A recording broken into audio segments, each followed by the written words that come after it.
आजकल हम सभी का ध्यान कोरोना वायरस पर लगा हुआ है, परंतु इसी बीच खबर मिली है कि विशाखापट्टनम में एक पॉलीमर बनाने वाली कंपनी से स्टायरीन नाम की गैस का रिसाव हुआ है और सैकड़ों लोगों पर इसका असर हुआ है। कई लोग सीरियस होकर अस्पताल में भर्ती भी हो गए। तो पहले जानते हैं क्या है ये स्टायरीन गैस। ये गैस प्लास्टिक बनाने वाली कंपनियों में काम आती है। आप सभी को 1984 में भोपाल में हुए MIC गैस के रिसाव की याद आ गई होगी। हाँ जी, बिल्कुल उसी तरह से गैस रिसाव यहाँ भी हुआ है और लक्षण करीब करीब एक ही जैसे हैं। अंतर बस इतना है कि जब भोपाल में रिसाव हुआ था तो हमें यही नहीं पता था कि कौन सी गैस का रिसाव हुआ है, उसके बचाव के लिए हम क्या करें, ट्रीटमेंट क्या करें। लेकिन इस समय हम सौभाग्यशाली हैं कि हमें पता है कि गैस का नाम है स्टायरीन गैस।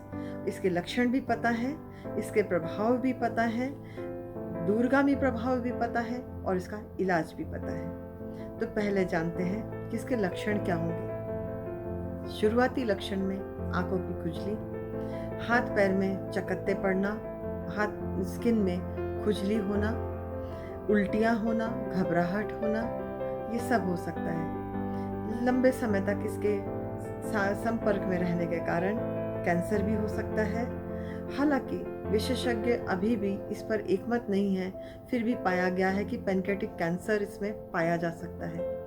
नर्वस सिस्टम भी इफेक्ट होता है अगर हम ज़्यादा दिनों तक इसके संपर्क में रहें। सांस लेने की तकलीफ भी हो जाती है अगर हम बहुत ज़्यादा संपर्क में आ जाएं एकदम से।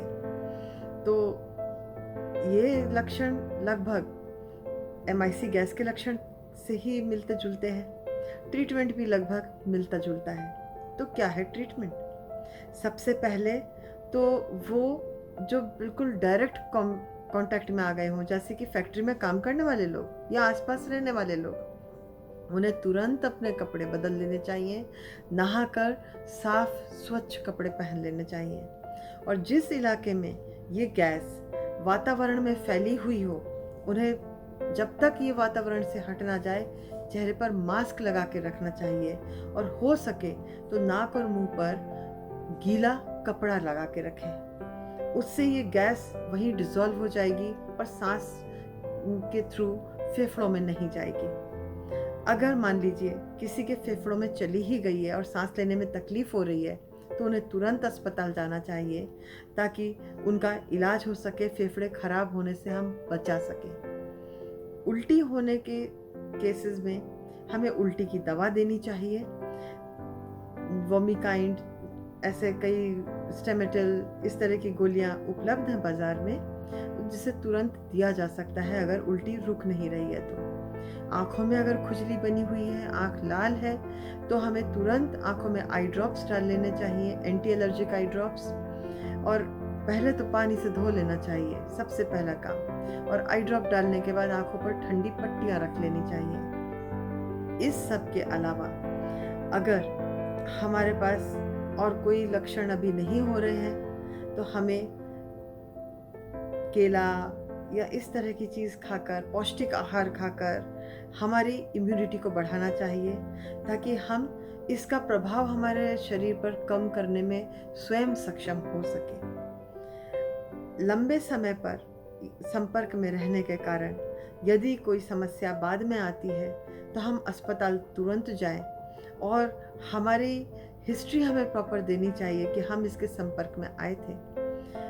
और जिस भी इलाके में ये गैस वातावरण में अगर फैली हो तो कम से कम 48 घंटे तो इसको वातावरण से हटने में लग जाएंगे। तो 48 घंटे तक ऐसे इलाके में रहने वाले लोगों को यही बोल सकते हैं कि आप घर के अंदर रहिए और जैसा कि मैंने कहा मास्क लगा कर रहिए, हो सके तो गीला कपड़ा नाक और मुंह पर लगा के रखिए, वही आपके लिए सबसे सही कदम होगा। और यदि किसी भी तरह का लक्षण जो कि मैंने आपको अभी भी बताए हैं उनमें से कोई भी लक्षण आता है तो उसका ट्रीटमेंट ज़रूर कर लीजिएगा। तो हाँ भाइयों बहनों, हम सभी इस बार बहुत सौभाग्यशाली हैं कि MIC जैसे जो समय था वो हमारे पास नहीं है, क्योंकि उस समय हम ना ट्रीटमेंट दे पा रहे थे, क्योंकि हमें पता ही नहीं था कि कौन सी गैस का रिसाव हुआ है, इसके क्या लक्षण हो सकते हैं, क्या दूरगामी प्रभाव हो सकते हैं, क्या ट्रीटमेंट हो सकता है। हम सौभाग्यशाली हैं कि इस बार हमें ये सब कुछ पता है। तो सभी से अनुरोध है कि इस तरह की गैस का रिसाव होते ही सबसे पहले ये सारे कदम उठा लें जो मैंने आपको कहे थे। धन्यवाद।